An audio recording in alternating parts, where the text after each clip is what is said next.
Ladies and gentlemen, welcome back to TGL presented by SoFi's Off Screen. I'm your host, Roger Steele, and today we spending time with a former tour member that true golf fans should remember, who now serves as the director of golf for a company called CapTech, which you could say is the brains of this whole operation. Let's get right into it with player turned facilitator Roberto Castro.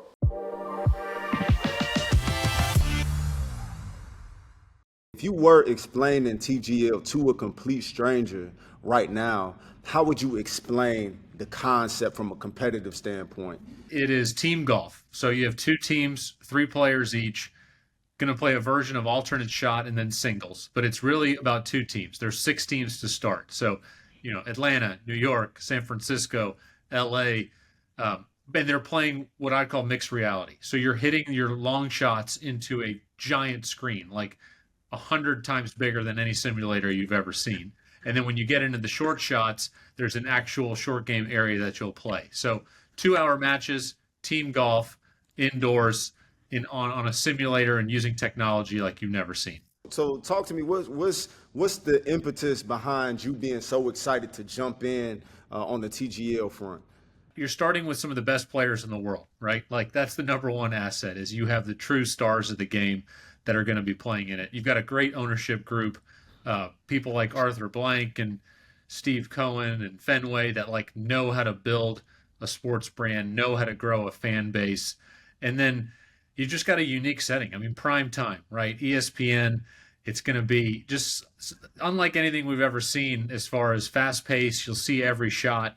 So, I think right now there's a lot of I have a vague idea of what TGL is, but once you start to see it, once the venue rolls out, there's a lot to be excited about. So I mean, it seems like there's a wide array of applicability as far as who could be really interested in the TGL product. But when you think about it, who do you think the TGL is actually for from a spectator perspective? I think there's probably 3 buckets. One, your core golfers. I mean, they're going to love seeing the best players in the world in a different setting.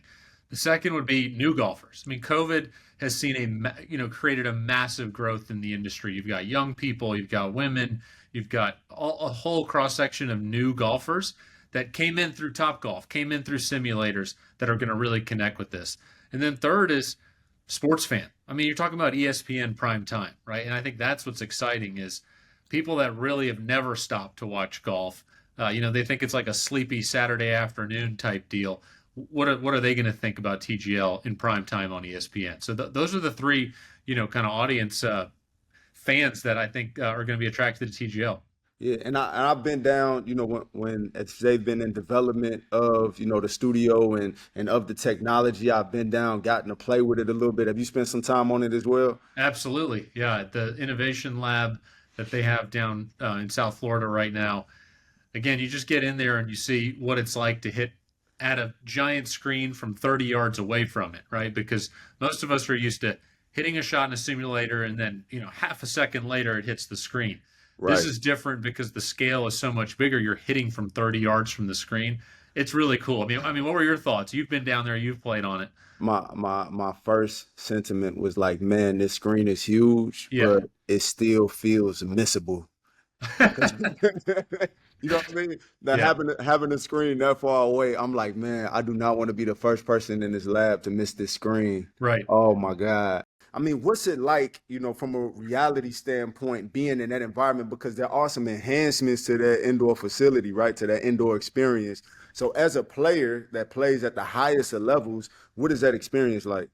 It's very realistic. I mean, it's been trial and error, right? But we've gotten it dialed to the point, working with the Full Swing team, working with the CapTech team to make sure that, one of the founding principles of TGL is it has to be authentic and competitive. Like players have to believe that when they overcook a 5-iron and they hook it in the left bunker, that's what happens on the screen. Or if they flush, a perfect cut shot, that it cuts right to the flag like they expect. Because, I mean, in my day, I had it pretty dialed in. These are the best players in the world, and they are absolutely dialed in. And there's also 2 components to it, right? You got your screen zone, and then you got your green zone, right? And it's pretty interesting because once you get inside of a certain yardage, we're going to transition to actually see them, work that magic with the short game. Explain that to me. No doubt. So once you're inside 30 or 40 yards, there is basically the biggest indoor short game area you've ever seen. So the green has three areas that are movable. So like they have the moving green technology. There's two bunkers. You can hit up to 30-yard pitches. So I mean that's one of the coolest things. Like there's a lot of buzzwords, mixed reality, this and that. I mean when you hit a full shot and let's say it's 20 yards between, and there's a bunker between you and the pin, the ball will then be placed right there, and you will cross into real life golf and be chipping on this real turf facility. It's just really cool, like how it transfers from the screen zone to the green zone, and you get to watch guys chip and putt in real life. See, like in regular simulator golf that I play, this Yeah, is kind of where I finesse a little bit because it's you got a perfect lie. I feel like most technologies are pretty generous with what they let you do inside of 30 sure. yards or so. I think that I was trying to put my hat in there to be competitive. In the TGL format, but once I saw that green, I was like, my weaknesses are still exposed here. So this is not the place for me, probably. Yeah, chipping off tight grass is what's your handicap?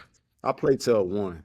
Oh, you're good then. You're really good. So Yeah. yeah, you I, wouldn't have I any play problem. I play up and I play a lot of easy courses. No, don't pat me on my back. Don't pat me on my back too soon. I wish more people would play up and try to enjoy the game more instead of smash their head against the wall, but that's a different conversation. Ain't no shame in my game. You know. Hey, so talk to me a little bit about the format. Obviously, this is team golf, but there is an interesting point structure that happens as the rounds progress, right? So break down the point system and how the teams actually compete with each other. Yeah, so I mean Scott Armstrong, who leads the competitive side there at TGL. I mean I've worked closely with Scott on what the format could be. I mean, and we started with a couple of ideas, and some of them turned out to be great, and we've really had to refine to get where we are.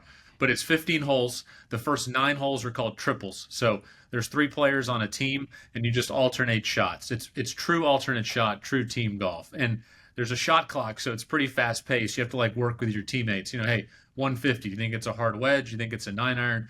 Like guys are going to be reading putts together. Every hole is worth a point, and then you go into singles. So 6 holes of singles.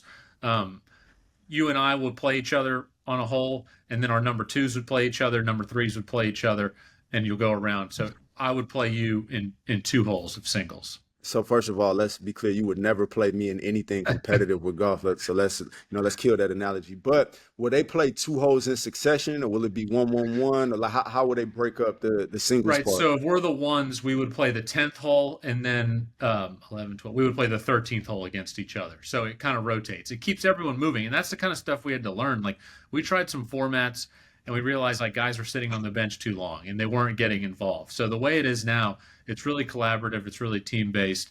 So yeah, 1 point per hole. But the twist is there's a hammer. So I'm sure you've gambled and played hammer. TGL has their own version. So if you throw the hammer, you can either accept and play for 2 points. So the hole goes from 1 point to 2 points, or like in poker, you can fold it and say, look, I've already hit it in the water. You're up there 10 feet. You take the point. Let's go to the next hole. So it's and then as I'm sure you've seen in hammer, hey, you can hammer back, right? You're a Yeah, little bit disadvantaged. You chip it in. Well, now all of a sudden you're playing for 3 points, and the other team's got the pressure on them. So it's a cool twist, and it makes it fun. I got a couple things that I want to unpack. First is this 40-second shot clock Yeah. because I mean that's first of all, is there any aspiration to make that stick in regular golf? I'm just curious. I'm just floating it out there, not trying to be too controversial, but I think that there's a lot of people, a lot of facilities, a lot of events that could probably benefit from a 40-second shot clock. What do you think about that? I hope you're right that this serves as a kind of beacon to say like everyone needs to play faster. So maybe TGL leads the charge there, but yeah, 40 seconds, and the penalty for shot clock is a 1 stroke penalty. First time, first offense. No So warning. it's real, it's meaningful. Yeah, No no warning. warnings.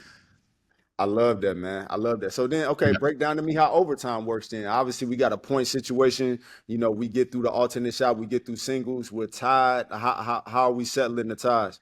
Yeah, so overtime would be a close to the pin competition, including all 3 players. So it's a Oh, 30, 40, 50-yard shot, I'm not sure.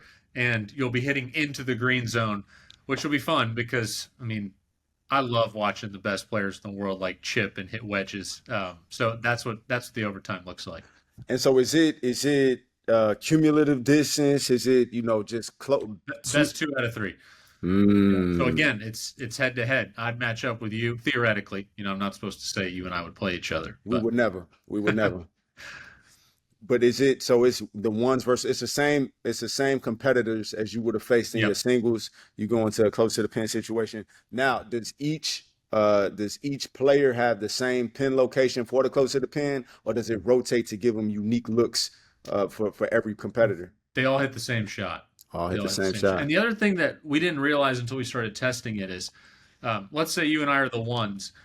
Even in the triples, you end up kind of matching up with that player throughout the match. So, like when Tiger and Rory's teams play each other, they're going to be hitting the same tee shot. They'll be hitting the same second shot. Obviously, once once you start getting in the short game, you don't match up as much, but it makes it fun. So you kind of are matched up against. You've got to like spot your guy all day, which makes it kind of interesting, especially with some of the huge names, right? I mean, it's going to be awesome to see Xander and Ludwig and Ricky Fowler. All these guys are going to be playing head to head, which is cool. Man, I'm so excited to see them in this environment and just see a little bit more of their personalities come out too, man, Yeah, because it just seems with that proximity, yeah. with that type of energy, see how they talk to each other on that same team, see how they talk to each other in a competitive capacity. Like this is going to be some real good golf. What are you most looking forward to as far as, when the league rolls out? Like, what are you most looking forward to about the experience?